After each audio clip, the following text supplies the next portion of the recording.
Bueno, muy bien. Entonces en esta tarde vamos a comenzar a ver el proceso administrativo, la segunda parte. A nosotros nos está quedando del proceso administrativo, dijimos, empezamos a ver solo la planificación.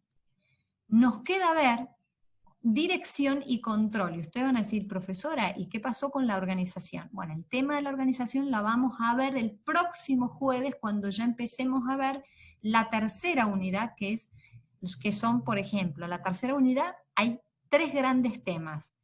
Los elementos de la estructura organizacional, que ahí es como el esqueleto o la columna de toda la materia, ¿sí? Luego tenemos que ver el tema de cultura organizacional y sistema organizacional, ¿sí? Así que por eso el segundo elemento del proceso administrativo no entra dentro de este parcial, o sea, a no ser que el jueves que viene logremos dar todo, ¿no es cierto? Nosotros nos va a quedar, creo que si yo mal no recuerdo, prácticamente un jueves, no, nos queda el jueves que viene para repasar y empezar a ver los elementos de la estructura organizacional antes del parcial, ¿sí? ¿Estamos hasta acá? Bueno, entonces yo ahora les voy a ver si se logra, ahora yo no sé si ustedes han visto alguna vez, me imagino que ya hace muchos años, o lo han visto con los hijos, o con los sobrinos, o con los hijos de los amigos. A mí me encanta trabajar con videos, me encanta trabajar con dibujos animados como para poder explicar y acercar la teoría a la práctica, ¿sí? Y pensaba compartirles un video muy cortito, de 5 o 6 minutitos, sobre esta película de Disney que es sobre bichos, ¿sí? Yo ahora voy a intentar ver el audio, que esté todo ok, ¿sí? Y bueno, vamos a ver cuánto se logra ver. Vamos a ver ahí. Ok. Me dicen, ¿se logra ver ahí? ¿Sí? Sí, profe. Ok. Sí, profe. Bueno, yo ahora lo voy a empezar a poner en play. Van a ver que es muy interesante, es muy, digamos, es muy interactivo, pero es interesante ver cómo se muestra a partir de esta película, digamos, casi las características que hacen al elemento del proceso administrativo. Bueno, comenzamos entonces.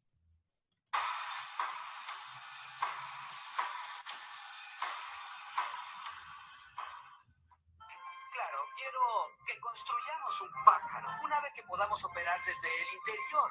Luego lo elevaremos sobre el hormiguero y lo ocultaremos en un árbol.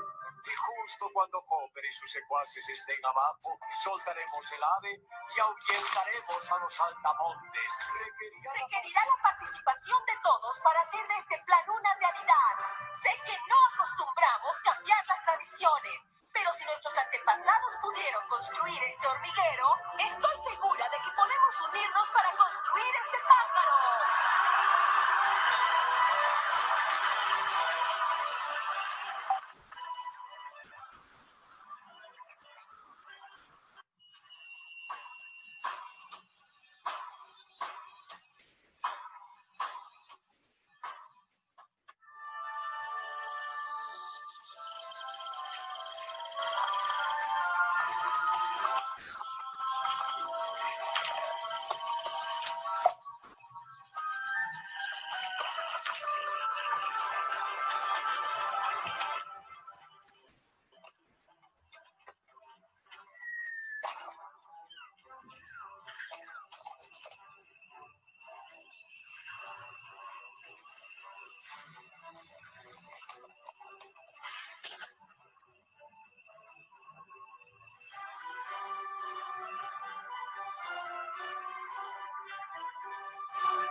¡Auxilio!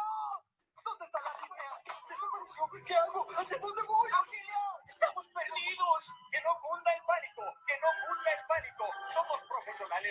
afectados. Conserven la calma. Vamos a rodear el obstáculo. ¿El obstáculo? No creo que sea conveniente. No, ¿qué dices? Esto no es nada comparado con la rama del 83. Así, así. ¡Eso! Van muy bien. Por aquí, por aquí. Sigue mis ojos, no te distraigas. Y aquí tienes la línea. Gracias, señor Suelo. Es perfecto.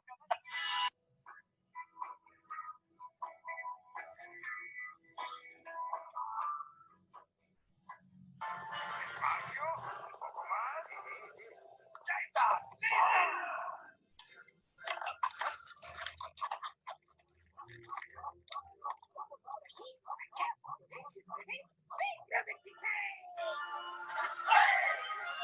¡Bien hecho! ¡Buen trabajo!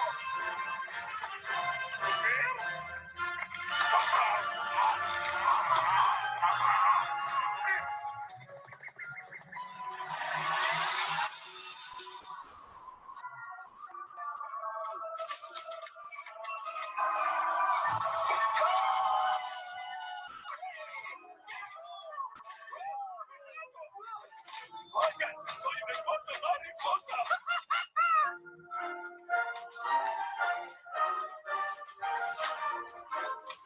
¡Perfecto! ¡Muy buen trabajo!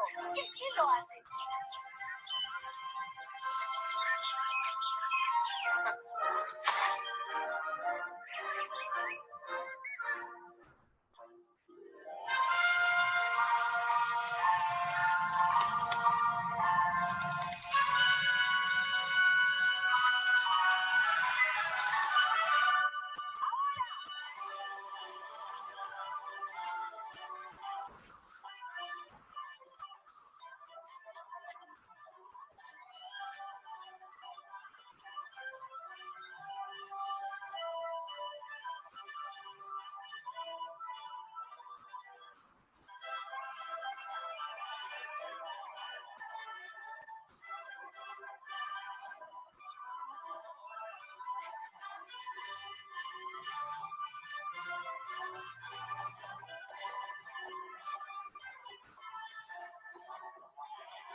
El viento ha cesado. Pronto llegará.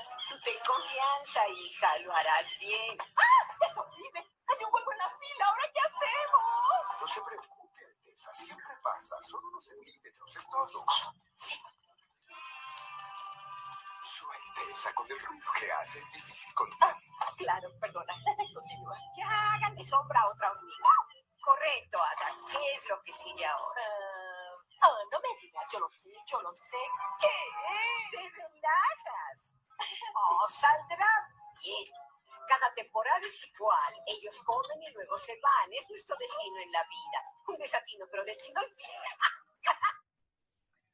Bueno, pudieron seguir un poquito, digamos, de alguna manera en ese, digamos, en esa pequeño extracto de la película de Bichos, presenta algunas características importantes de lo que son todos los elementos del proceso administrativo, ¿no? La planificación que tenía que ser ordenada y qué pasaba cuando hay un imprevisto, ¿no? Cuando a veces están los recursos, pero los imprevistos te hacen cambiar o modificar todo el escenario, ¿sí? Entonces por eso es importante tener presente que uno puede planificar, pero a veces la situación del ambiente, del contexto, hace que uno empiece a tomar otras decisiones. Por eso es muy importante que todo administrador de empresa, digamos, a la hora de acompañar un emprendimiento o una empresa, debe manejar, no solo con un plan de trabajo, sino también con un plan de contingencia. Bien, ahora sí vamos a desarrollar lo último que vimos la clase pasada, que era básicamente comenzamos a ver el tema de, empezamos, ¿sí? Empezamos a ver planificación, dijimos que organización lo íbamos a comenzar a ver a partir del jueves que viene, cuando empecemos a desarrollar la unidad número 3, y ahora nos vamos a detener en el, digamos, dentro de la etapa, lo que es la dirección, ¿sí? Bueno, entonces, vamos a comenzar partiendo de qué es la dirección, ¿sí? Hay un autor muy interesante, ¿sí?, donde va a poner como foco, digamos, Hernández y Rodríguez. Él va a decir que la dirección, ¿sí?, es un elemento del proceso administrativo que tiene como finalidad, ¿qué cosa? Coordinar a las personas, ¿sí?, dentro de una organización. Nosotros lo decimos dentro de una organización enmarcada en concepto de empresa. Quiere decir que dentro de esa empresa, dentro de esa organización, cada nivel de autoridad va a tener una responsabilidad. Esto es muy importante, ¿sí? ¿Por qué? Porque ya lo vamos a ver y lo vamos a profundizar la semana que viene, pero no es lo mismo la autoridad y la responsabilidad, se complementan, ¿sí? También estos autores van a señalar que cuando hablamos de la dirección hay como 3 componentes. Lo que es la autoridad, que Richard Buff va a decir que es el derecho formal y legítimo que tienen los administradores para la toma de decisiones. ¿En cuanto a qué? En cuanto a la emisión de órdenes y la asignación de los recursos, ¿sí? Entonces, la autoridad, el poder, que es la capacidad de influir en las personas, y la influencia, que son aquellas acciones directa o indirectamente que hacen que cambie el comportamiento de las demás personas. Por eso la dirección es clave, es como el corazón de las organizaciones, porque en la dirección va a hacer que se cumpla lo establecido. ¿En dónde? En el plan. ¿Y qué plan? Y se acuerdan que nosotros estuvimos viendo los distintos niveles, la planificación estratégica, la planificación táctica, la planificación operativa. También vamos a encontrar que dentro de la dirección hay niveles que coinciden con la planificación. ¿Hasta acá vamos bien? ¿Sí? Bueno, entonces... Sí, profe. Ok, entonces, si vamos bien y ya hemos entendido el concepto, ¿sí?, de lo que es la dirección, es este proceso de coordinar, me interesa que, digamos, que presten un poquito de atención a estas etapas que forman parte de la dirección, ¿sí? ¿Cuáles son esas etapas? Fíjense que acá está clarísimo. Es la toma de decisión, la integración, la motivación, la comunicación y la supervisión. Todos estos elementos, ¿sí?, de la dirección es lo que hace aquella persona que va a coordinar la tarea de un grupo de personas. Vamos a comenzar con el primer ítem dentro de este elemento del proceso administrativo, que es la toma de decisiones. Yo no sé, pero me imagino que con la profesora Blanca ya han visto el tema de las decisiones, y si no lo han visto, recordemos o veamos lo siguiente. Primero, ¿qué es una decisión? A ver qué les parece. ¿Qué es una decisión?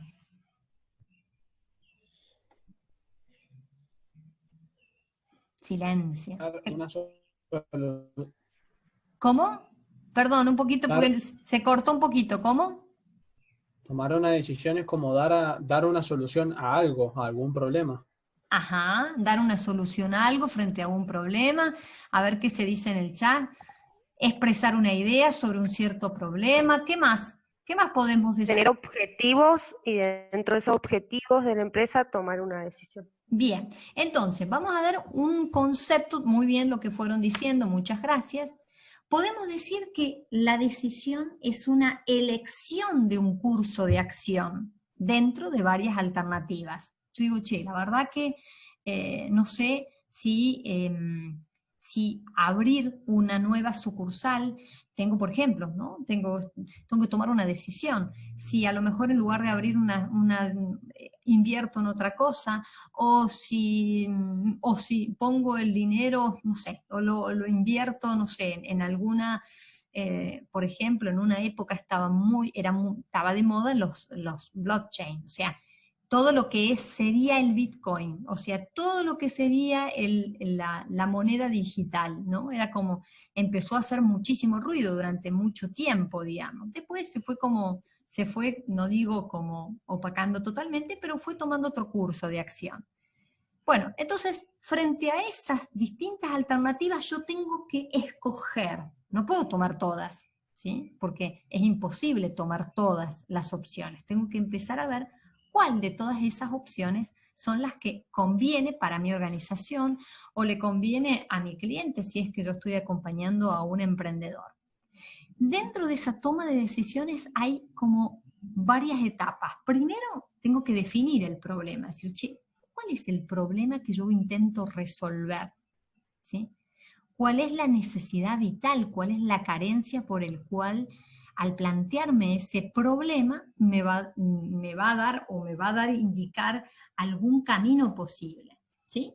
Entonces, primero, defino ese problema. Segundo, lo analizo. Digo, che, la verdad que, no sé, invertir, por ejemplo, muchas empresas, creo que les he contado en estas últimas clases, que con la pandemia tuvieron que empezar a reinventarse, decir, che, ya la verdad que no tenía ni página web, no estaba en las redes sociales. Y la pregunta que se hacían muchos emprendedores es, che, ¿será que es beneficioso estar en las redes sociales? Puede ser una pregunta de investigación, ¿sí? Bueno, muy bien, analizo, digo, bueno, ¿cuál de todas las redes sociales? Porque evidentemente que no puedo ser que puedo estar en todas, pero tengo que ver cuál es el público objetivo, ¿sí?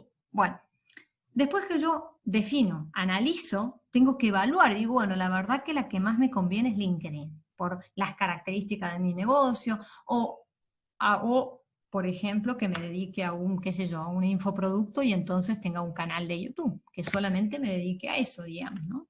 A hacer, digamos, semanales, digamos, ¿no? Entonces, digamos, de acuerdo a eso yo tengo que evaluar la alternativa. Dentro de esa evaluación, obviamente que tengo que tener en cuenta la parte de costo, ¿sí? Porque no puedo decir, la verdad que esto me encanta, pero tengo el recurso, tengo las personas que pueden llevarlo a cabo, y por eso el tema de la dirección está tan unida a la organización, ya lo van a entender el jueves que viene, y también está muy unida a todo lo que es la planificación.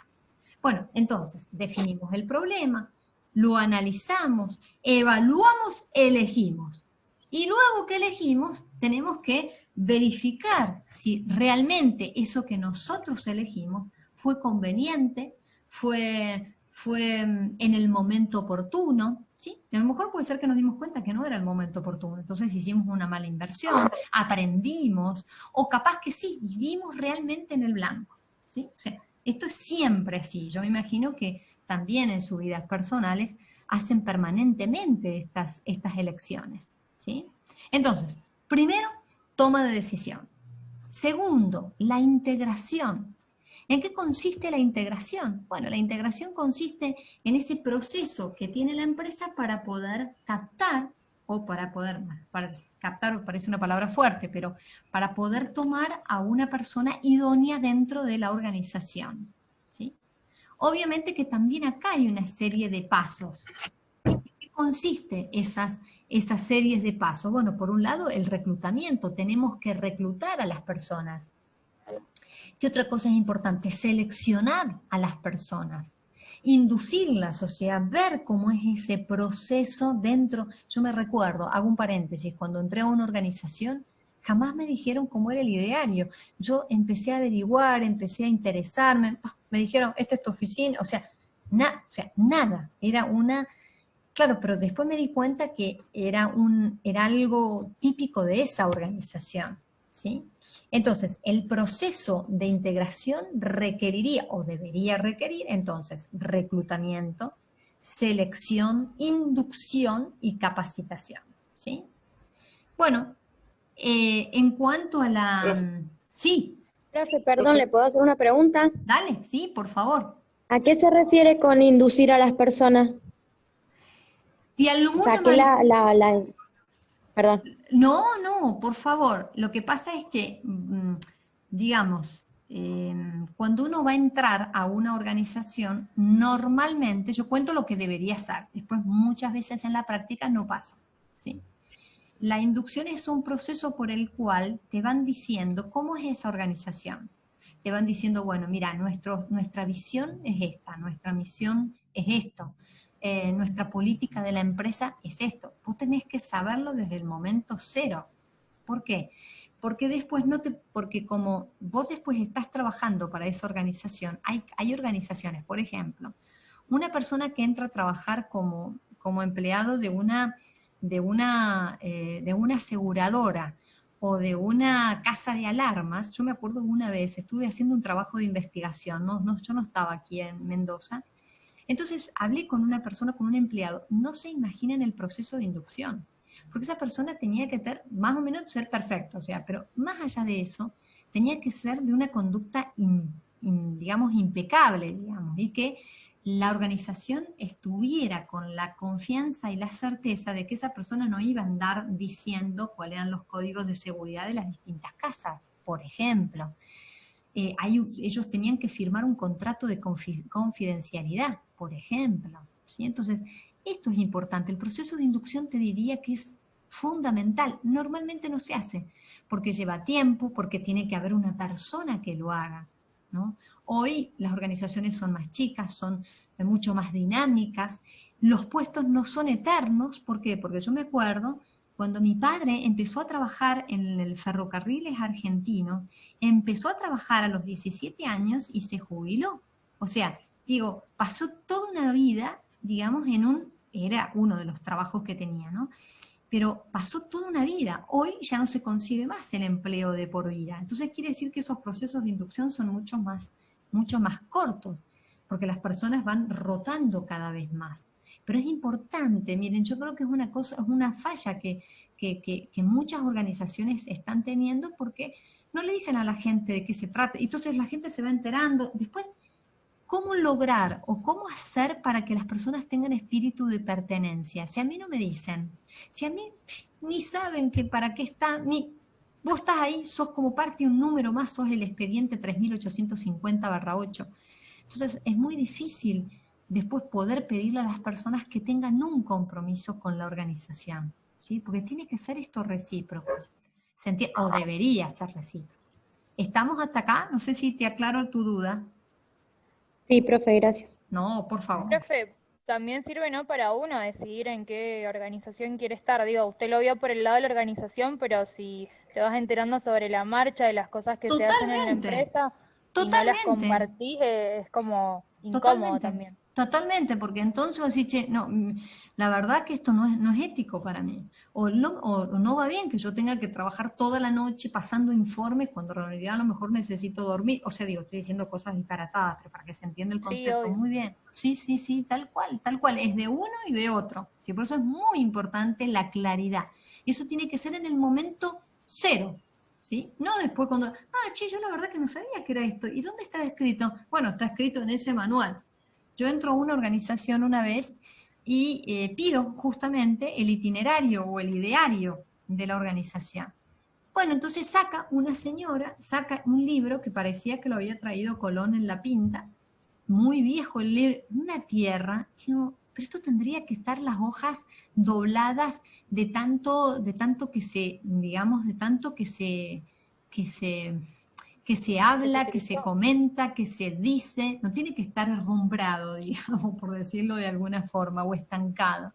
Porque entonces significa que yo lo escribí por algo, pero después voy haciendo la organización a mi modo, y eso no es digamos, lo que debería ser. Una cosa es que yo dé un sello propio, porque evidentemente si yo me pongo a crear una empresa, va a tener un sello personal. Eso sin ninguna duda. Pero después en la conformación tengo que ir creando una identidad propia, distinta a mi persona, y esto es lo más difícil, ¿sí?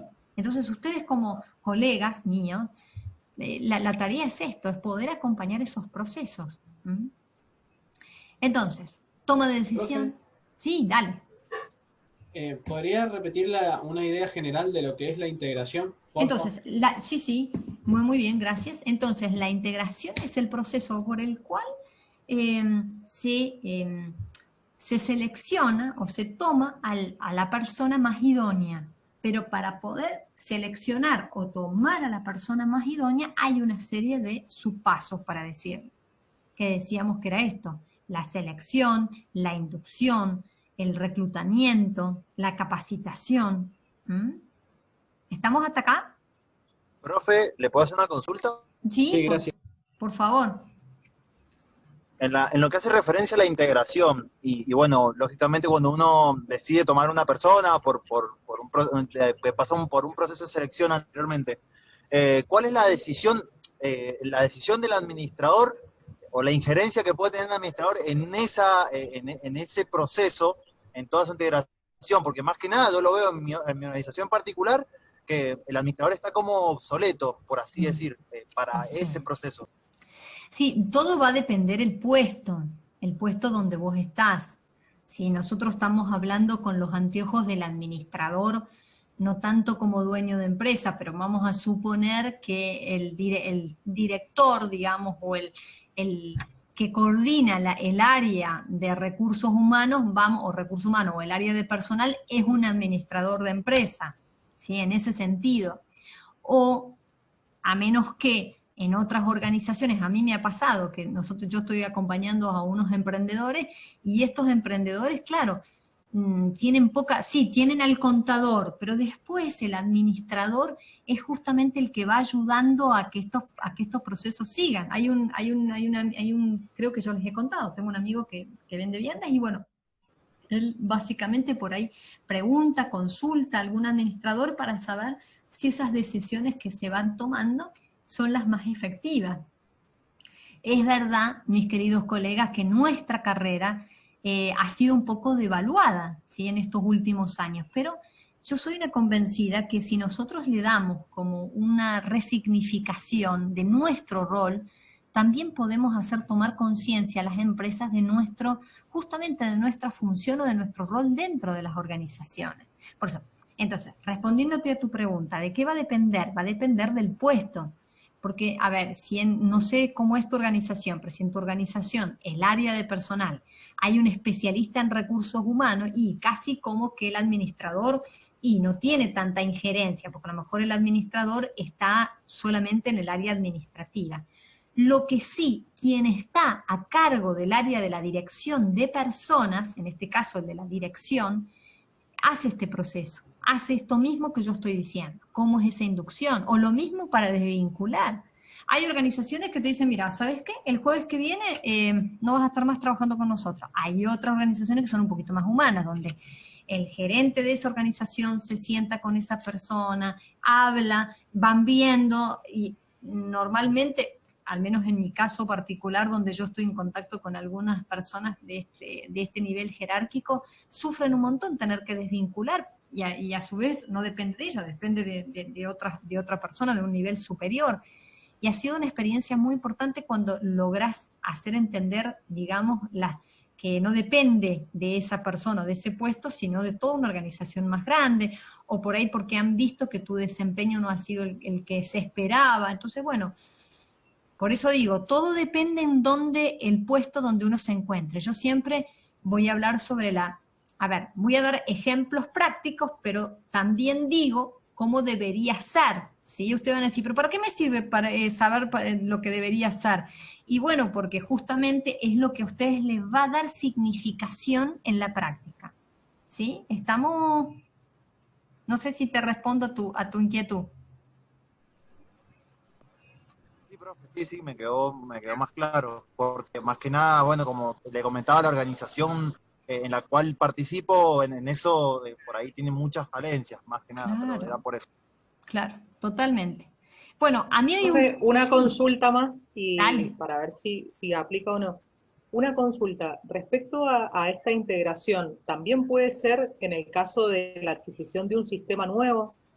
O sea, que no se trate solo de una persona, sino que una empresa que ya está funcionando y estaba, por ejemplo, en el caso de la pandemia, no utilizaba ningún tipo de sistema electrónico y demás.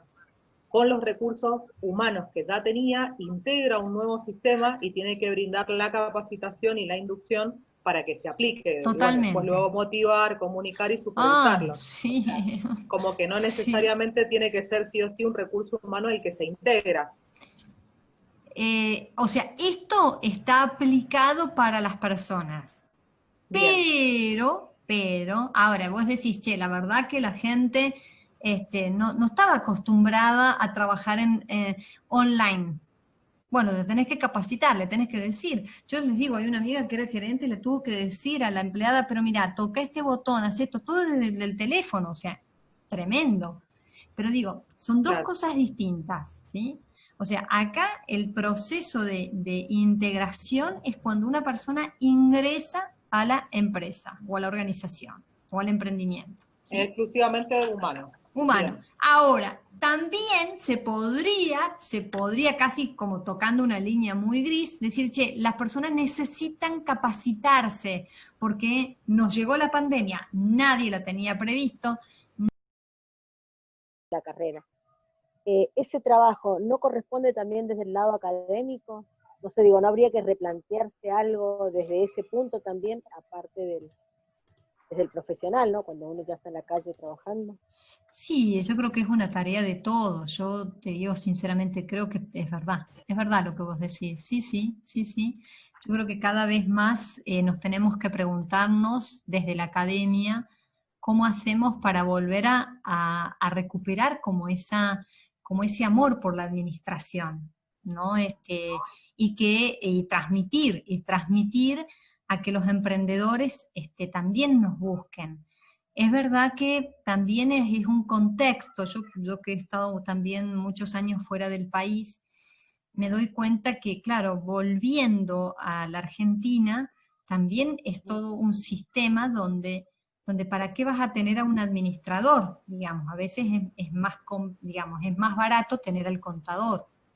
Y hay una diferencia, yo lo noto, pero muchísimo, salvando yo y aprecio y valoro la profesión del contador porque es maravilloso, realmente es un aporte, pero es distinto.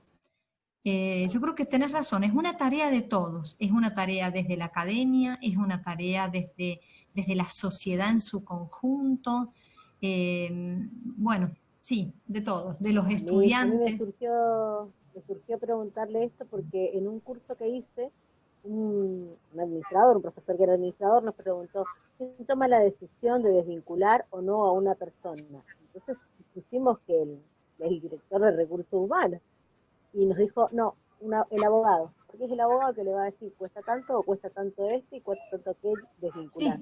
Sí. Como que dije yo, a mí la parte de recursos humanos es la que más me gusta.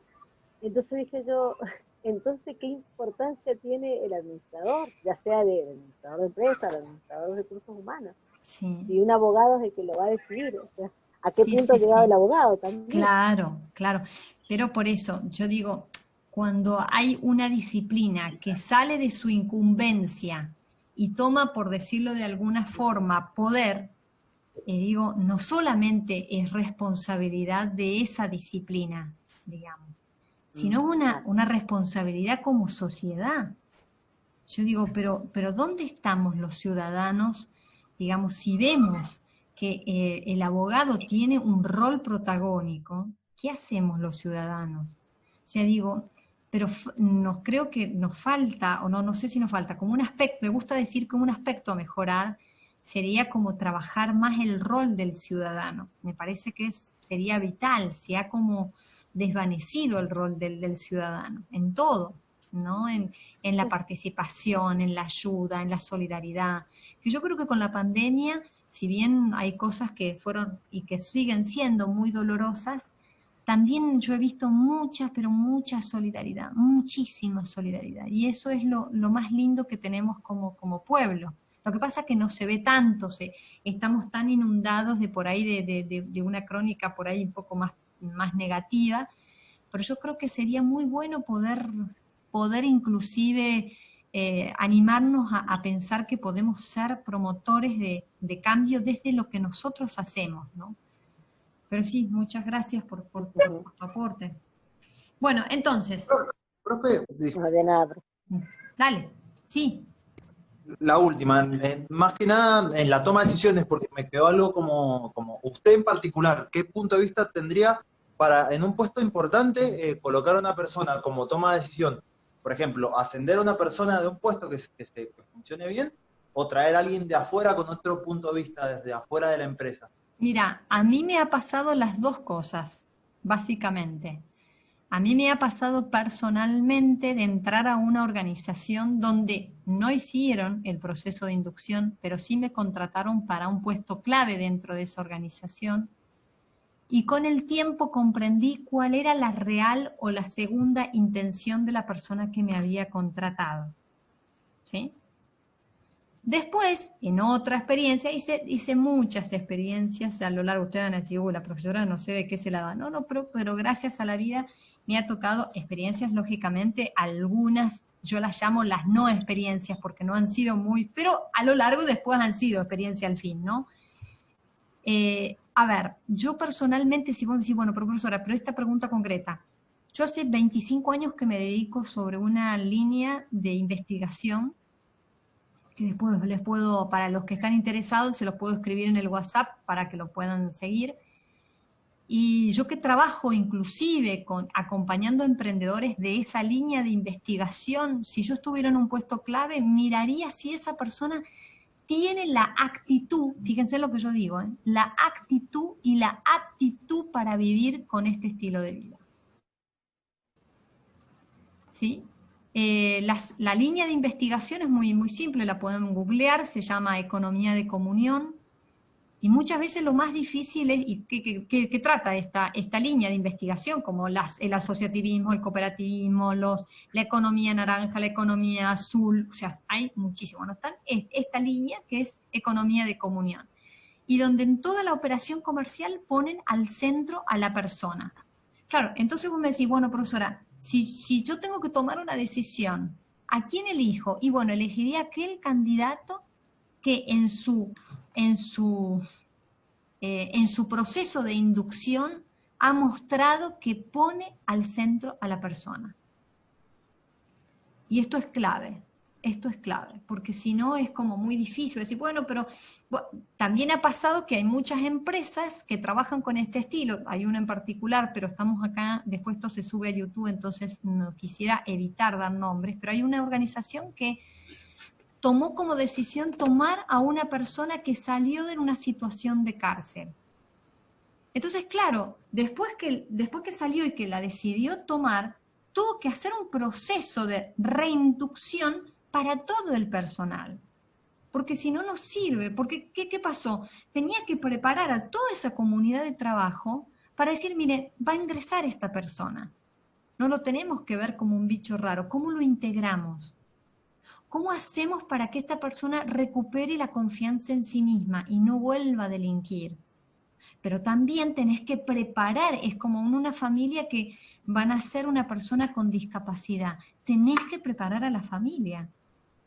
Bueno, lo mismo a la comunidad de trabajo, es fundamental. Si no, es como decir, che, va a ingresar esta persona, y después te entra, che, pero este es el que estuvo en la cárcel, que había robado, entonces ya empezás a vivir con miedo, empezás a comentarle al otro, empezás las voces de pasillo, esto que yo llamo la comunicación informal, donde digo, che, Pepito estuvo en la cárcel, tenés cuidado, yo que vos no dejo la cartera, entonces se crea una tensión innecesaria.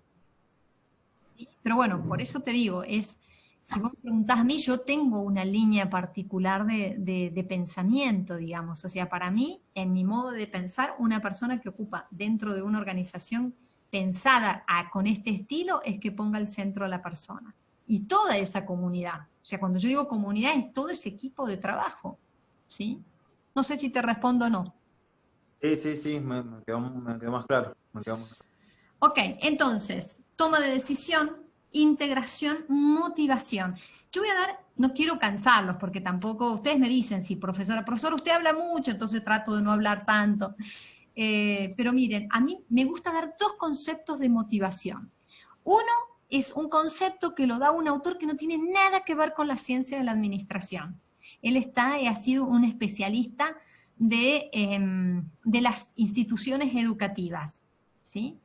Y él decía que la motivación, por eso me encanta el concepto de él, que es Valerio, y él decía, la motivación es la fuerza arrolladora capaz de transformar una vida. Fantástico.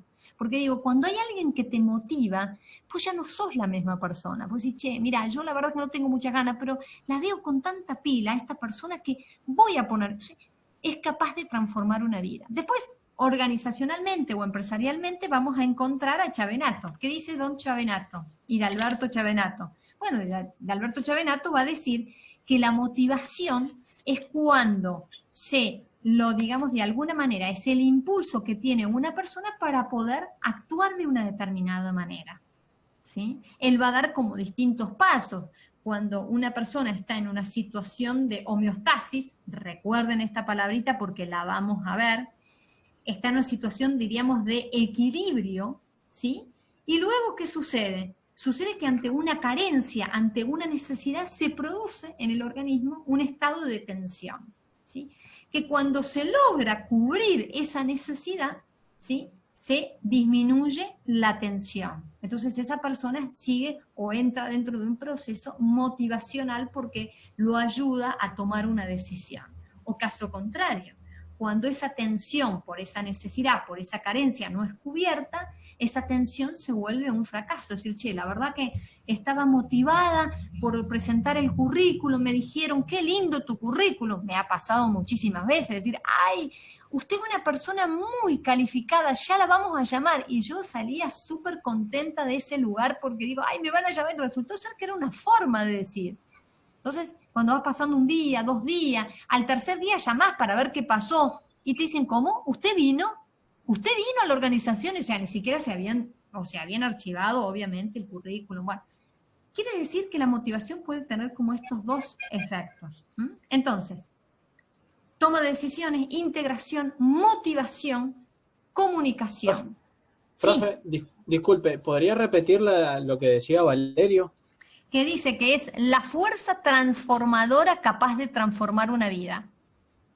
La fuerza arrolladora, es decir, che, esa persona tiene unas pilas, tiene una onda que es capaz de decir, che, yo no tengo ganas, pero la veo con tanta onda que esa compañera o ese compañero de trabajo, que me hace superar, decir, che, estoy cansada, pero mira la onda que tiene, bueno, dale, y van, y así, ¿no? Para un montón de situaciones, ¿no?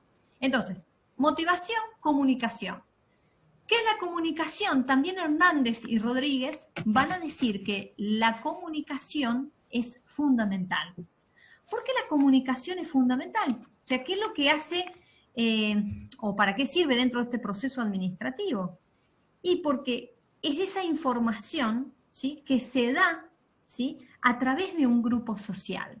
Yo no solamente comunico con la palabra, comunico con los gestos, comunico con la mirada, ¿sí? Ahora, hay distintas formas de comunicar. Hay una comunicación formal que está dada o estaría dentro de una estructura organizacional, se podría decir que hasta tiene un carácter vertical, o sea, donde los superiores informan sobre las políticas, los niveles de planificación, los recursos que se tienen para el año 2020, por ejemplo.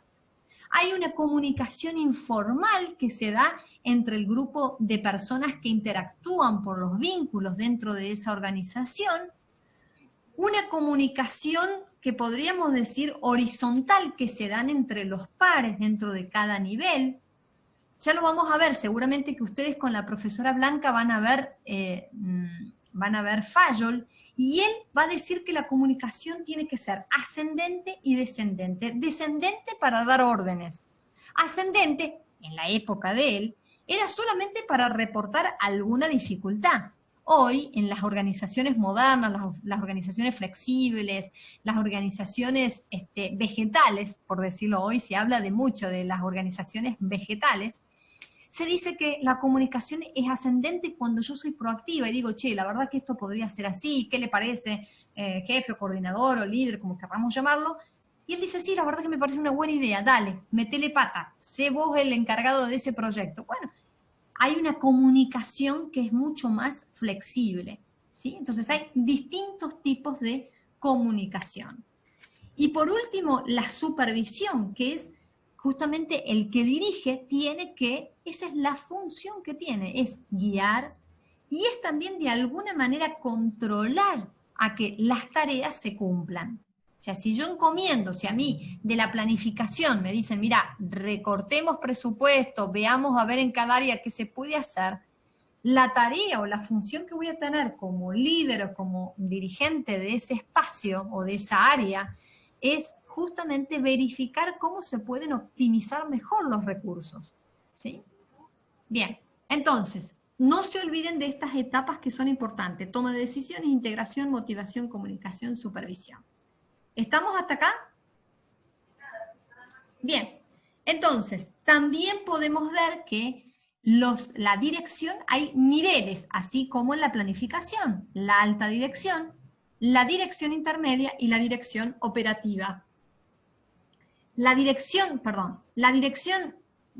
dirección es la encargada, o lo que se dice, digamos, hasta hace muchos años se hablaba que la organización, digamos, la alta dirección es el encargado, es el, digamos, donde tiene la máxima, ¿sí? La máxima responsabilidad de toda la tarea, ¿sí? Hay una gran diferencia entre tener la autoridad y tener la responsabilidad. Chavenato va a decir que la autoridad se le da no a las personas, sino al cargo, ¿sí? Y va a decir un concepto muy interesante que lo vamos a profundizar la próxima clase, que es que en la responsabilidad hay una rendición de cuenta, ¿sí? Entonces, la alta dirección, como vemos que presenta el slide, ocupa el nivel más elevado de la organización. Entendí esa organización como pirámide, es decir, cuando voy a decir unas palabritas técnicas para que vayamos entrando en sintonía auditiva. Cuando tenemos un tramo de control en la cual se verifican varios niveles, ¿sí? Fíjense, la alta dirección es un nivel, la dirección intermedia es otro nivel, la dirección operativa es otro nivel, ¿sí? La dirección intermedia está a cargo, como dice ahí, del personal ejecutivo, a veces son los gerentes y también están inclusive los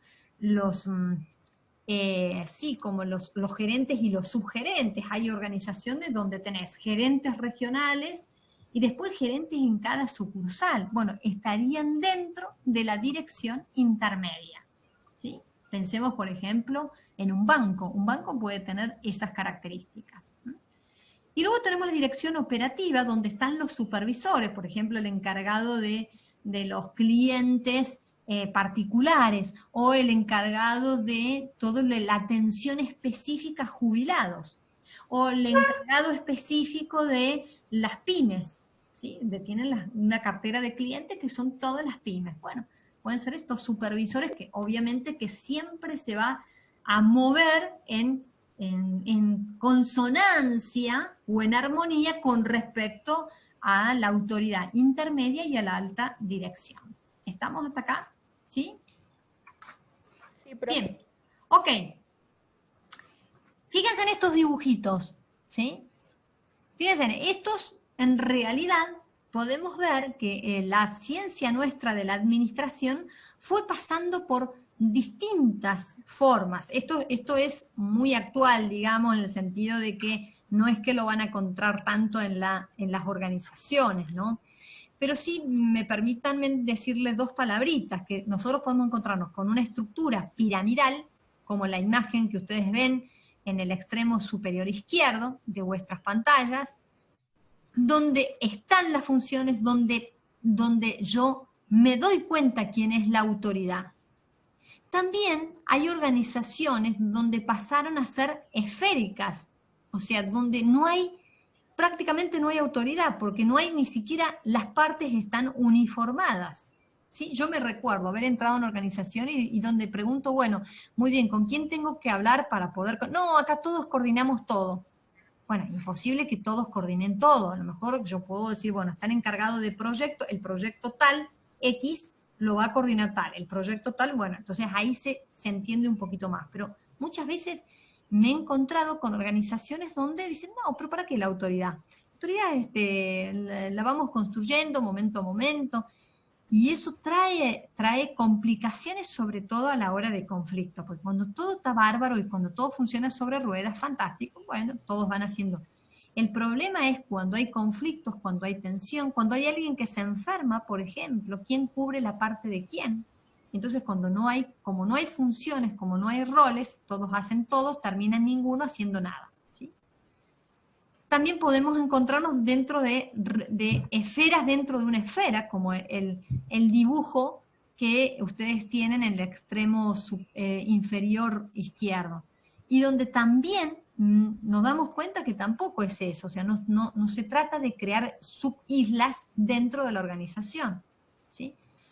Hace algunos años que, por ejemplo, se está planteando de una organización tipo pirámide invertida. Si a alguno les interesa, hay una tesis de un amigo muy interesante que hablaba inclusive una estructura organizacional conforme de como una orquesta, ¿sí? Una orquesta, donde cada función, él hablaba de que cada función prácticamente era como un instrumento dentro de esa gran orquesta. Bueno, y él plantea prácticamente así, como una pirámide invertida, donde la autoridad máxima está en función o al servicio de toda la organización.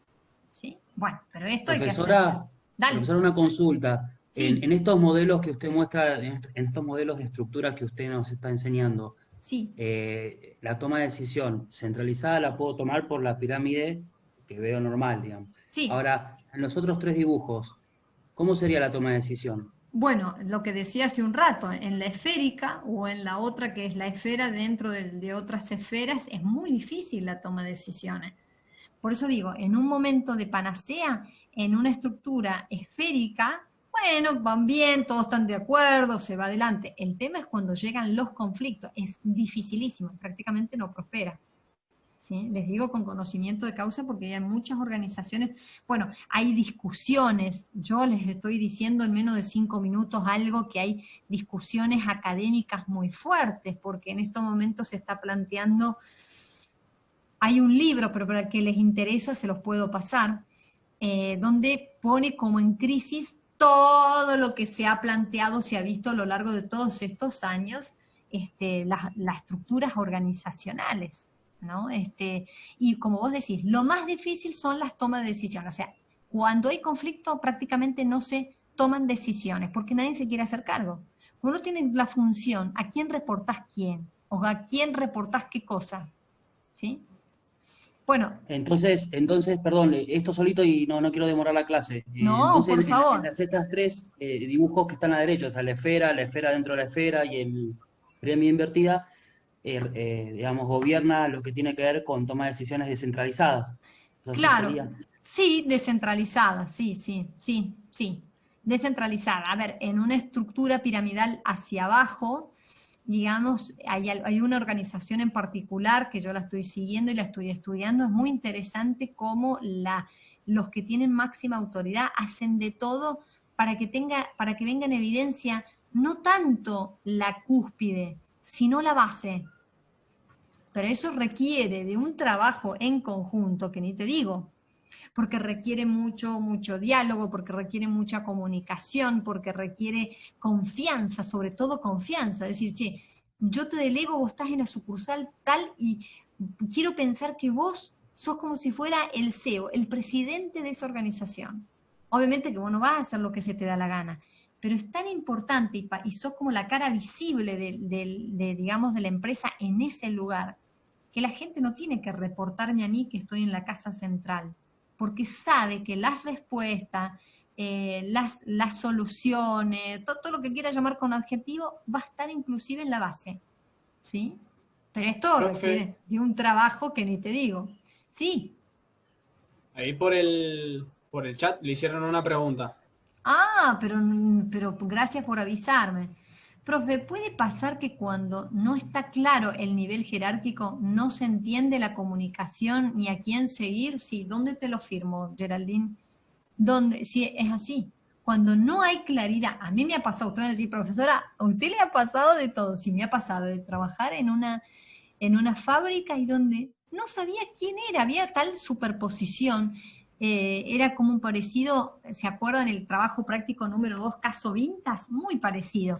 Eran como 3 hermanos. Bueno, entonces cada uno hacía lo que podía. Después si le pedía que me dijera que si iba bien tal cosa, después venía el otro hermano y decía, pero ¿cómo dijiste? Pero no, si yo le hice caso a esto. No, era un descontrol total, ¿sí? Bueno, a ver qué alguien más. La consulta, porque en la empresa donde trabajo todos delegan y con mensajes diferentes. Entonces, tal cual, sí, es así, es un lío, ¿sí? Entonces, yo creo que la única forma, digamos, de poder ir sopesando o de poder ir para que eso no te traiga una úlcera en poco tiempo y no te amargues o te comprimas de que una cosa es el problema de la empresa y otra cosa sos vos que trabajás dentro de esa empresa, es tratar de hacer minutas, ¿sí? Minutas laborales, o sea, decir, che, en esta semana nos comprometemos a hacer tal cosa. ¿Quién se hace cargo de esto? Voy a decir, mira, la tarea de mandar el PPT es María Inés Silvestro. Está escrito. Después, en la semana siguiente, decir, che, ¿qué pasó con el PPT? Acá estaba escrito que se comprometía a mandarlo María Inés Silvestro. Entonces, de esa forma vos vas evitando o se va, digamos, de alguna manera efectivizando la confusión, ¿sí? Pero bueno, para eso te tenés que asumir, de escribir, de tomarte el tiempo, de ver cuáles son las tareas importantes y las tareas, sí, eso, dejar todo por escrito. Esa es la única, ¿es cansador? Sí. ¿Es agotador escribir todo? Sí, pero esa es la única forma que te va a respaldar en tu accionar, ¿sí? ¿Estamos hasta acá? Ok, y hay la última organización que a mí me gusta mucho, hay algunas organizaciones que se llaman poliedro. Esto es muy reciente, muy reciente, tendrá unos 3, 4 años prácticamente, donde no es una esfera y donde todos son responsables, todo. Desde, obviamente que hay funciones, sí, hay cargos, pero no viene en evidencia tanto el cargo, sino la tarea en sí que yo tengo que hacer. Porque ¿cuál es el problema? Ya lo vamos a ver en el elemento de la estructura organizacional. ¿Dónde viene la distorsión de la estructura organizacional? Cuando el poder y la influencia empiezan a estar por encima del cargo. Entonces era el ejemplo que daba la compañera. El abogado es el que termina diciendo si a esa persona se la desvincula o no. Tremendo, tremendo. Entonces digo, y no una decisión de conjunto, lo que podría hacer el abogado es tratar de ver todas las alternativas, pensar en el bien común, pensar, bueno, usted va a decir, no, profesora, pero ¿en qué mundo vive? Eso no es real. Bueno, no, sí hay empresas que opinan de esa forma. Lo que pasa es que está en la crónica por otro lado, que a veces es difícil, ¿sí? Pero me gusta pensar que las organizaciones pueden ser poliedros, donde todos son responsables, ¿sí? Donde todos asumen roles, donde yo no ejerzo mi influencia, sino que yo tengo un cargo y tengo tareas. Y esas tareas tienen un alcance. No puedo ejercer mi influencia porque tengo el cargo. Yo otro día hablaba con una persona y decía, no, habla con esa persona porque esa persona tiene un cargo re importante. Entonces yo digo, ¿qué es más importante, la persona o el cargo? Y después termina siendo que el cargo es tan importante que hasta lo toma como persona. ¿Sí? Esto es muy fuerte lo que estoy diciendo, ¿no? O sea, cuando ya el cargo te absorbe tanto, vos ya dejás de ser María Inés Silvestro. Sos la persona que dirige la universidad. Che, pero ¿y María Inés quién es? No, es la rectora de la universidad. Tremendo si pasa eso, ¿sí? Bueno, ok. Profe, y en este caso hay, digamos, responsabilidades por cada uno de los cargos, pero no hay autoridad. Sí, hay autoridad, porque la autoridad es en el cargo, no la persona. Es que a veces, ¿sabés lo que pasa? Que uno tiene que cambiar el chip. ¿Y qué significa cambiar el chip? Y que uno tiene que hacer el ejercicio en la praxis de despegar la función que tengo del cargo, de mi tarea. Es como si dijeran, ya van a ver a los alumnos, ya me van a venir a pedir, porque yo soy la docente. Entonces yo digo, ¿qué estoy ahí sopesando? Y estoy sopesando el cargo de docente. Claro. Ahora, si yo digo, che, mi tarea como docente es acompañar a que los alumnos entiendan los temas. Y punto. No es que soy más importante porque soy docente y ustedes son alumnos. Si eso pasa, quiere decir que no entendí nada. ¿Sí? ¿Estamos hasta acá? Sí, gracias. La autoridad tendría que ver, o sea, me parece a mí, tiene que ver con la responsabilidad que tiene ese cargo para llevar a cabo las acciones o tareas que tienen dentro. Totalmente, totalmente, totalmente. Sí. Muy bien. Bueno, yo les dejo las otras de los otros slides que son, digamos, muy fáciles, digamos que ustedes lo pueden ver, y quisiera que nos dedicáramos un poquito al control, que el control es la última etapa del proceso administrativo. ¿Estamos hasta acá? Pero les voy a decir un último tips con respecto a la dirección que los otros días me gustó muchísimo. Estuve en una conferencia de un psicólogo muy bueno. Y él decía que para poder acompañar a las personas, lo anoté porque son 4 palabritas que nos puede ayudar, ¿no? En la dirección o sobre todo en el tratamiento de nuestros vínculos. Es el reconocimiento, la comprensión, el aliento y la provocación. La provocación como un elemento capaz de decirle al otro, che, yo veo que te estás equivocando, pero ¿por qué lo haces? Bueno, esto en la dirección es fundamental porque forma parte de lo que decíamos hace un momento de la motivación, la comunicación. Si yo como docente solamente comunico lo que ustedes tienen que hacer, sería muy triste, ¿no? O sea, o que ustedes no pudieran decirme nada, o sea, sería triste, digamos, ojalá que fuera auspicable que ustedes me pudieran decir todo, decir, profesora, en esto estoy de acuerdo, en esto no, o me gusta lo que hace, o mire, ¿sabe qué? Le sugiero alguna cosa, y siempre podemos aprender los unos de los otros. Bueno, Pero control, dale, sí. provocar, provocar así, la provocación en sí mismo. ¿No provocaría un efecto, puede ser contrario a una persona Sí, totalmente. Sí. Totalmente. Puedo generar un conflicto, pero el conflicto forma parte del proceso de la comunicación.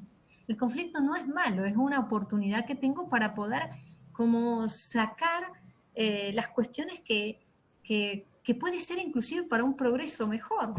Sí. A ver, ¿a quién le gusta el conflicto? Díganme, digan rápidamente, ¿a quién le gusta el conflicto? A mí. A mí. No, mentira, profe, A pero todos, profe. a veces Es parte también del crecimiento, el conflicto. Claro, pero como decía una antigua jefa, hay que estar, ¿sí? Hay que estar. Como dice acá Ayelena, el conflicto puede dar buenas soluciones y llegar al problema central.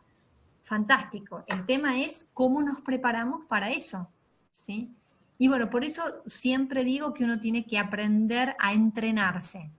Si yo durante todo el tiempo de mi universidad puse el acento que lo más importante es lo que yo hago y no lo que soy, estoy complicada, ¿sí?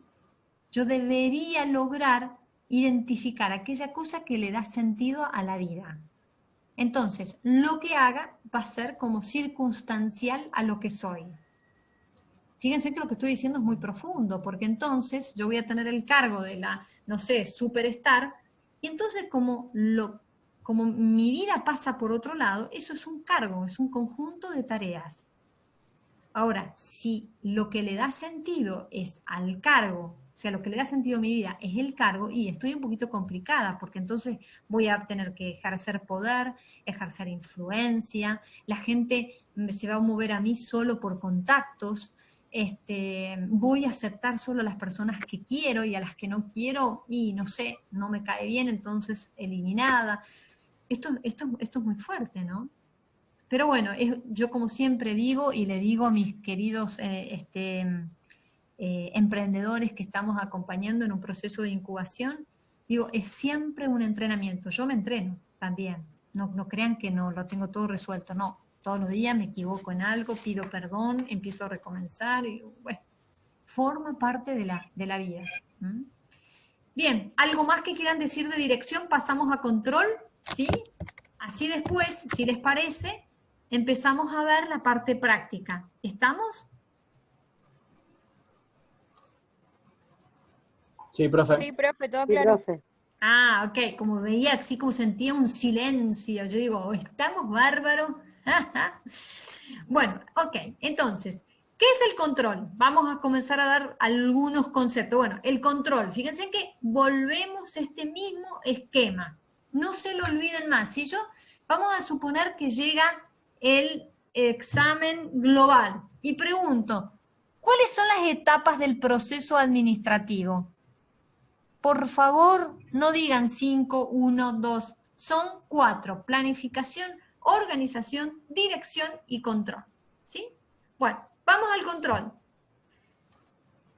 Hay distintos conceptos de control. Fíjense lo que dice Fayol. Ya Fayol, en 1910, ¿sí? Por eso es un gigante, es un grande, decía que el control es el proceso por el cual se verifica si todo ocurre según el plan.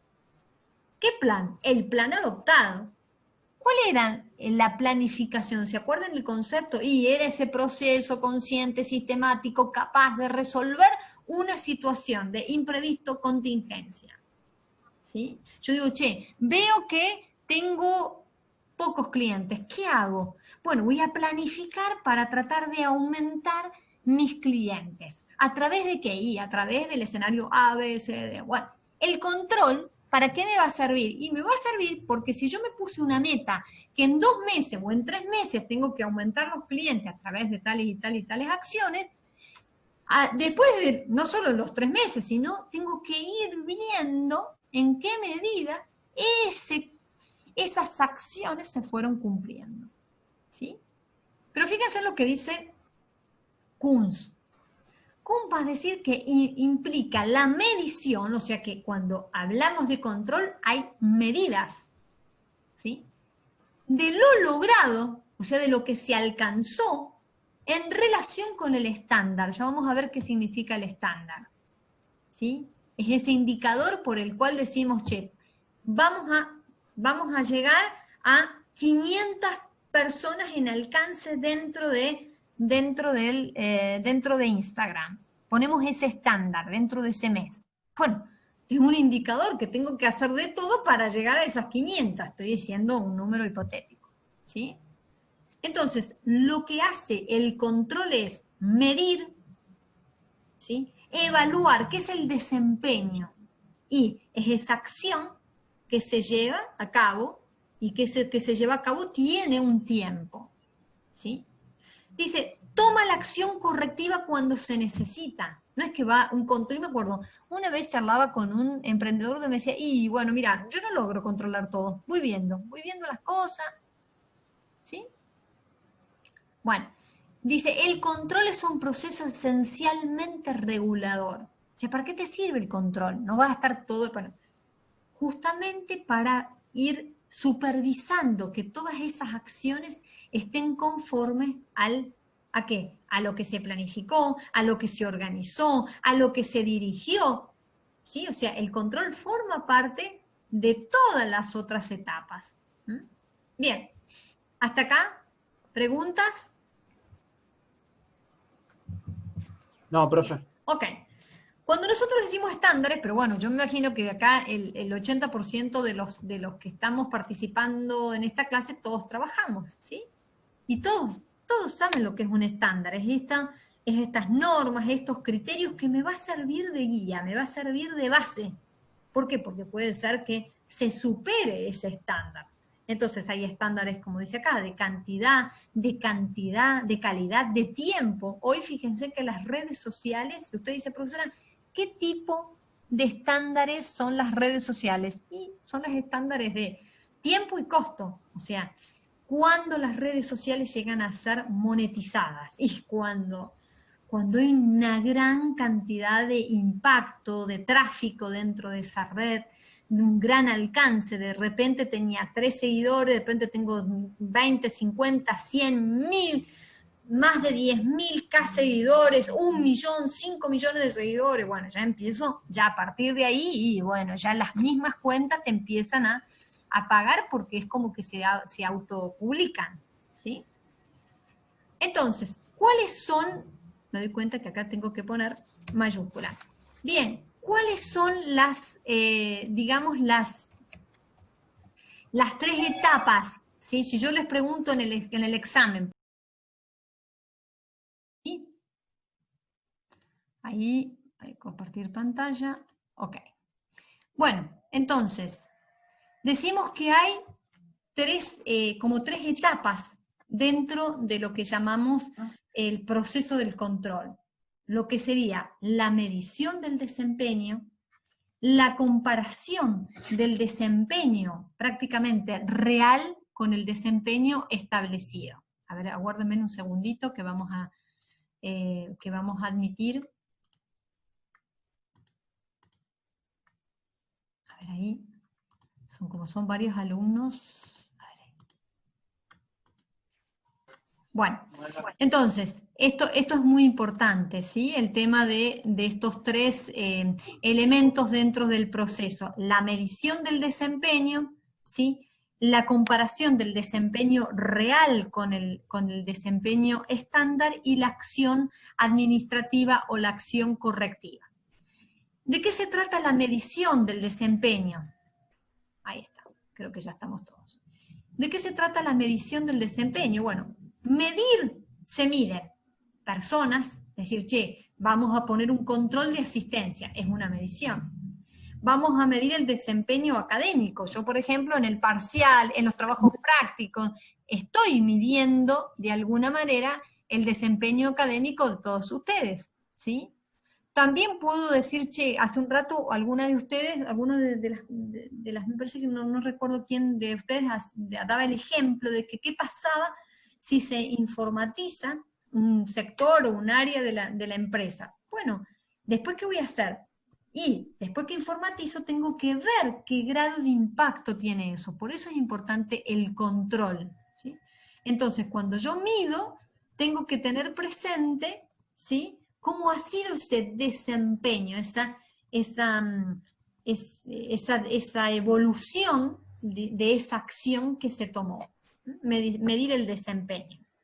Profe, sí. ¿Ese estándar puede ser como un valor meta que tenga cierto proceso? Totalmente, totalmente, totalmente. Decir, che, mira, a fin de año tenemos que llegar a este nivel de venta, tenemos que llegar, no sé, a una aceptación de la audiencia, si es que trabajamos en las redes sociales, por ejemplo.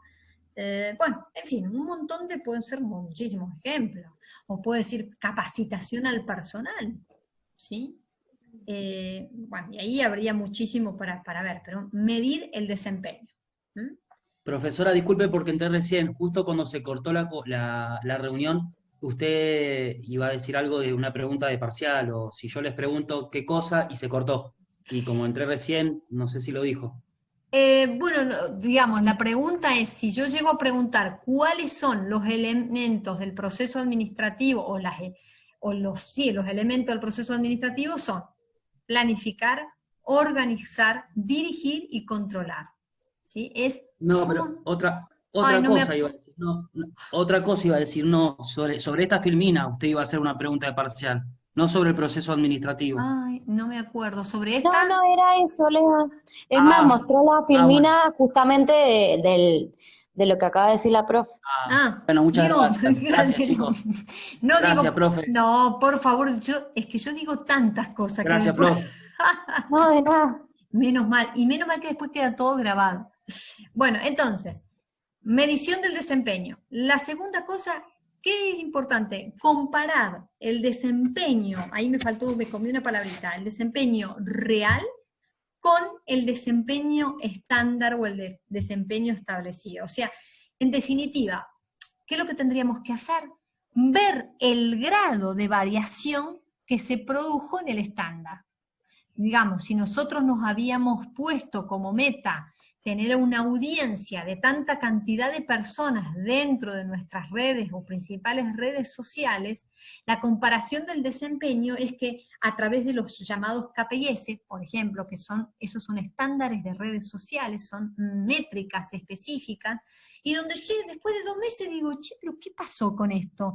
No llegamos a la audiencia, ¿qué pasó? Y bueno, puede ser porque los contenidos no eran era más de lo mismo, los contenidos, la gente está aburrida, la gente como está encerrada tiene más tiempo de ver el celular, entonces por lo tanto la competencia, hay una rivalidad competitiva muy pero muy grande, ¿se entiende hasta acá? Entonces bueno, comparar, yo digo, che, antes... Profe, dale, sí. le hago una consulta, los estándares, ¿eso se mide en cada etapa de medición de desempeño, comparación de desempeño y la acción correlativa? ¿Ahí se van midiendo los estándares? Sí, y en cada área. Por ejemplo, vos, por ejemplo, en el área de producción podés tener estándares. Es decir, che, yo no sé, tengo una emprendedora amiga que se dedica a la pastelería y todo eso. Bueno, decir, che, mira, el año pasado hacíamos tanta cantidad de tortas en el año. ¿Qué pasa si podemos duplicar la cantidad de tortas? O, por ejemplo, en el área de personal, yo digo, che, la verdad que antes dábamos un incentivo que era un premio al empleado más colaborador, más como más proactivo, pero que a su vez ayuda al clima organizacional. Bueno, yo puedo aumentar, decir, bueno, esto hice el año pasado, ¿y qué pasa si el año próximo hago tal cosa, o en el mes próximo hago tal cosa? Esos son los encargados de área, pero ¿qué pasa si vos tenés un emprendimiento, y bueno, y no tenés el encargado estás vos sola? Bueno, vos podés establecer primero pocos estándares, o los estándares que vos considerás más relevantes, podés tomar en la producción, y podés tomar en el área de la comunicación, o por ejemplo los canales, vos tenés un canal físico y un canal online, digamos. Entonces, bueno, dentro del canal físico, voy a decir, bueno, dentro del canal físico mi estándar va a ser entregar en tiempo y en forma, y para eso voy a usar este medio. Ya es un estándar. ¿Saben lo que es en tiempo y en forma? Hoy leía, miren, les voy a leer porque está fantástico, tiene que ver con esto, tiene que ver justamente con eso. Yo con todo esto de la pandemia no puedo salir, ¿no? Entonces, no puedo salir porque dentro en casa hay personas en riesgo. Entonces, bueno, trato de salir lo mínimo indispensable. Pero me encargó, me encantó. Hoy, digamos, en un centro de compras, llegó el mensaje esto, que está fantástico. Te dice, hoy entre las 17:30 y 18:20 llega el pedido a tu casa. A las 17:35 estaban tocando el timbre. Fantástico, fantástico.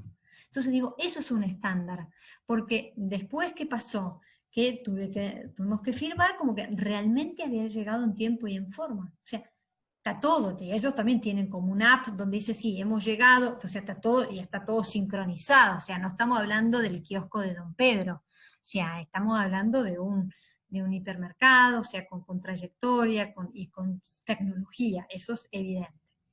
¿Estamos hasta acá? Sí, profe. ¿Sí? Bueno, y después la acción correctiva, eso es lo que más cuesta en las pymes, en las pequeñas y medianas empresas, porque es difícil corregir lo que ya se viene haciendo mal, o porque no da, o porque el emprendedor no puede, no le da la capacidad física, entonces tiene que controlar, tiene que ver lo que va subiendo los contenidos en las redes, porque no le da la plata para contratar a alguien, tiene que producir, entonces no se puede, se empieza a hacer agua en algunos, por eso está bueno empezar a priorizar, empezar a hacer un plan de trabajo, empezar a hacer un plan de contingencia, de manera tal de tener estas acciones correctivas. ¿Estamos hasta acá? ¿Sí? Bueno, hay 3 tipos de controles que normalmente a veces se preguntan en los globales, en los finales, ¿sí?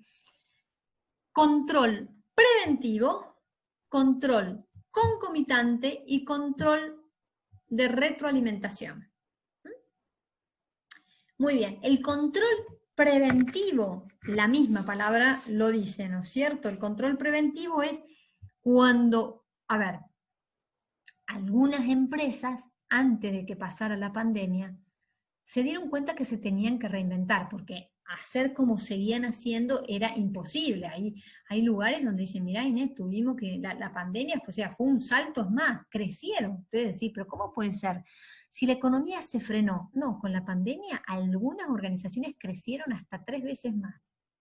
porque se dieron cuenta que se tenían que reinventar, ¿sí? Entonces, previeron, ¿sí?, de invertir en tecnología, sacaron de donde no tenían y pusieron tecnología. Bueno, eso les permitió hoy poder estar en puntos donde la competencia directa no se lo permite, ¿sí? Porque no está, ¿sí? Se alejó de su brecha, de su posición competitiva, ¿sí? Entonces, esa es actuar anticipadamente. Ustedes van a decir, profesor, me acuerdo una vez un alumno me preguntó, profesora, ¿pero esto es posible en Argentina? Bueno, algunas organizaciones sí lo logran hacer. No siempre se tiene el apalancamiento financiero, humano, para poder hacer ese tipo de control, ¿sí? Porque necesitas trabajar mucho la comunicación, si no es financiero y es a nivel de personas. Entonces tenés que trabajar, pensar a esas personas cómo las vas a capacitar, cómo van a estar entrenadas, para preverse por sí o si el escenario cambia. Bien, fíjense lo que hacen las grandes compañías también en Suiza, en Alemania, donde las grandes compañías dentro de sus propias empresas crean productos y contraproductos. Es como si tuvieran dentro de la misma empresa unidades que actúan, digamos, dentro de la unidad, digamos, corporativa, y hay otra unidad, como si tuviera otra unidad de producción, que mejoran el producto existente. Pero eso evidentemente que un emprendedor es difícil que llegue a ese plano en poco tiempo. Dice que sí, a no ser que sean negocios unicornios, ¿sí? ¿Estamos hasta acá? Bien. El control concomitante, prometo que voy a terminar así no les seco el cerebro, y así pasamos a la parte práctica. El control concomitante, ¿qué significa? El control concomitante, ¿cómo se los digo? Es el que se ejerce durante el proceso, ¿sí? Durante todo el proceso, mientras dure el proceso se da ese control. Por ejemplo, ustedes van a decir, profesora, ¿puede ser el caso de lo que está pasando con los enfermos del COVID? Sí, es un control concomitante, o sea, van tomando, se hicieron el hisopado, dio positivo, vamos al peor de los casos, lo internan, van haciéndole estudios, pero resultó ser cuando hicieron el estudio se dieron cuenta que ya había una enfermedad de base que no estaba como digamos así, como expresada. Bueno, entonces van tratando esa enfermedad, eso es en el mejor de los casos, ¿no? Y en el mejor de los escenarios. Pero eso sería el control concomitante. Mientras dure el proceso de elaboración o de producción o de la ejecución de la obra, se van haciendo los controles. El control concomitante normalmente trabaja en el sector, por ejemplo, de la construcción, trabaja mucho, pues se dan cuenta que a lo mejor, están poniendo un sobrepiso o los mosaicos, o las baldosas no están dilatadas como deberían haberla puesto, entonces, bueno, tienen que tomar decisiones mientras se va haciendo la ejecución. Y el control de retroalimentación es que una vez que se dan las acciones, ¿sí?, terminadas esas acciones, se hace como una puesta en común, es decir, la verdad, ¿cuáles fueron esas acciones? ¿Cuál fue el resultado de esas acciones? ¿Fue positivo? ¿Fue negativo? ¿Dónde podemos mejorar? ¿Qué pasos tendríamos que dar para poder salir adelante? ¿Sí? Bueno, algunos son más costosos que otros. Ustedes van a decir, profesora, pero ¿cuál es el más óptimo para las organizaciones? Y el mejor es el control preventivo, pero no siempre se tiene la posibilidad, ¿sí? A veces muchas empresas, muchas pymes terminan por optar por el control de retroalimentación. Termina la acción y se dan cuenta que pueden haber mejorado y así sucesivamente. ¿Se entiende hasta acá? O sea, el control de retroalimentación también está bueno porque implica una mejora continua, ¿sí? ¿Estamos? Sí. Ok. ¿Preguntas hasta acá? No, profe. Ok. Ahora están tan callados que digo, no sé si pensar que los estoy aburriendo tanto que bueno, que capaz que no les gusta tanto, o sí, o están tan enganchados que están como así, como extasiados. Bueno, muy bien, entonces, el control, como vemos, y prometo que esto ya vamos llegando al final, Dice, el control es la etapa primordial en la administración. Es decir, pero ¿cómo, profesora? Si es la parte final. Y claro, pues si yo controlo, probablemente cuando verifique, cuando empiece a plantear nuevos procesos de planificación, políticas, programas, planes, si hubo un control, va a haber menos posibilidad de error. Entonces, ¿cuál es el proceso del control? Comprobar y comparar el patrón, o sea, el estándar, ¿sí?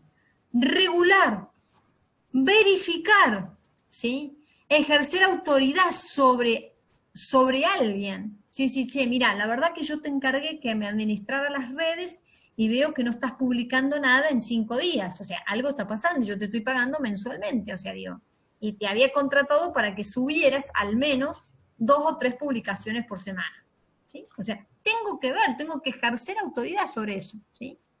Evaluar cuáles son los factores, puede ser que a lo mejor culturalmente en ese lugar, en esa región, en ese país, no se habla de esa misma manera, entonces no puedo poner el mismo contenido acá que en Bolivia, que en Chile, que en Paraguay, que en Uruguay. Tengo que ver la idiosincrasia, ¿sí?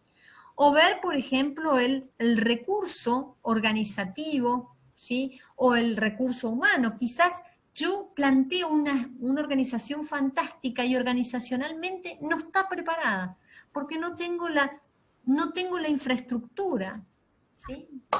¿Se entiende hasta acá? Entonces, por eso el control es muy básico y tengo que empezar digamos, a darme cuenta. ¿Cómo me doy cuenta? Ustedes van a decir, profesora, ¿cómo nos damos cuenta? Observando. Si yo no logro tener una observación sistemática de todo lo que se va haciendo, difícilmente después puedo establecer estándares. ¿Cómo lo hago? Y de acuerdo a mi expertise, o sea, de acuerdo a lo que yo voy haciendo dentro de mi negocio, dentro de mi unidad de negocio, dentro de la organización o dentro del acompañamiento que vamos a hacer a los emprendedores. ¿Estamos hasta acá? ¿Sí? Sí, profe. Entonces, Sí, profe. ahí a modo de síntesis antes de pasar a la parte, digamos, práctica, ¿sí? Entonces, el proceso administrativo consta de 4 etapas. Planificar, organizar, dirigir y controlar.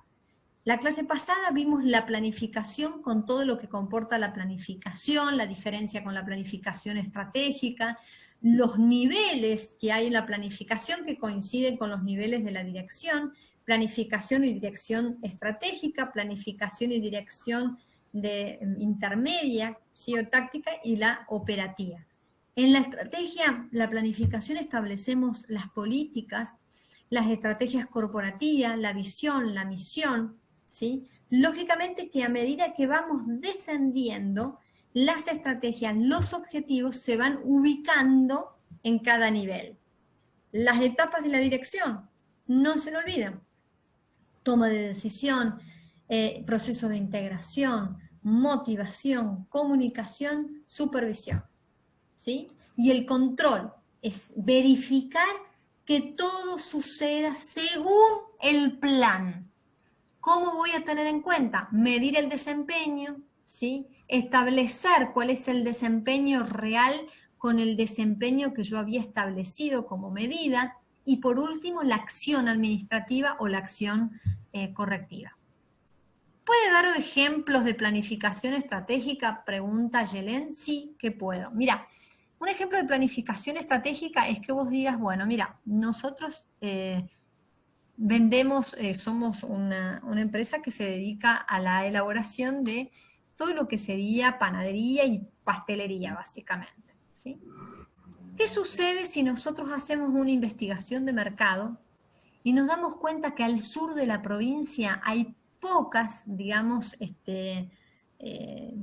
negocios y no son las cosas tan frescas como nosotros la vendemos? Una planificación estratégica significa que yo tengo que ver dentro de la visión y misión cómo es, porque quizás si mi visión es consolidarme en el mercado provincial, ¿sí? Tengo que empezar a ver si estratégicamente dónde estoy posicionada geográficamente. Capaz que estoy en la capital, en Gran Mendoza. Yo siempre doy el caso de algunas panaderías de acá de Mendoza que comenzaron siendo una sucursal muy chiquita y ahora están en toda Mendoza. Entonces vos decís, ¿pero cómo hicieron? hicieron como si fuera es como si fueran copias repetidas, pero no son franquicias, ni siquiera son franquicias. Son como, yo les voy a decir con palabras no técnicas, pero como si fueran copias del negocio original. Entonces eran negocios muy pequeños, me permiten de no dar nombres, ¿sí? Negocios muy pequeños, donde solamente veías a lo mejor cierta elaboración, pero lo demás venía de la casa central. ¿Eso qué es? Planificar estratégicamente. Si la visión mía fue expandirme en el mercado provincial, tengo que saber dónde estoy parada hoy. ¿Cómo estoy parada hoy? ¿De qué manera? ¿Tengo recursos financieros para poder crecer? Capaz que ahora no, pero capaz que en el futuro sí. ¿Se entiende hasta acá? Entonces, por eso la planificación, ahí dice Leandro, la visión y misión, los objetivos generales y los específicos se planifican solo a nivel estratégico. A ver, la visión y misión, sí. Los objetivos, de nada, Yelén. Los objetivos, tenés objetivos estratégicos, objetivos tácticos y objetivos operativos. Damos un ejemplo. Objetivo estratégico, ¿sí? Aumentar mi participación en el mercado, el 3%, ¿eso de quién depende? Del CEO, o sea, depende de lo que lidera la organización. Objetivo táctico, lanzar campañas semanales desde el área de marketing. Campañas operativas, va a decir, si yo digo en mi campaña de lanzamiento que va a haber una promoción el día jueves y que la entrega va a ser a domicilio, yo el día jueves que me dedico a la cadetería tengo que ir y entregar los pedidos. Entonces va a ser analizar el desempeño de las acciones. O sea, en este caso es llevar el producto, toco la puerta y decir, oh, buenas tardes, acá vive el señor Leandro Ricci. Sí, bueno, vengo a traer el producto que él ha ganado como promoción. O sea, tengo eso operativamente, cumplir con el objetivo operativo. ¿Estamos hasta acá?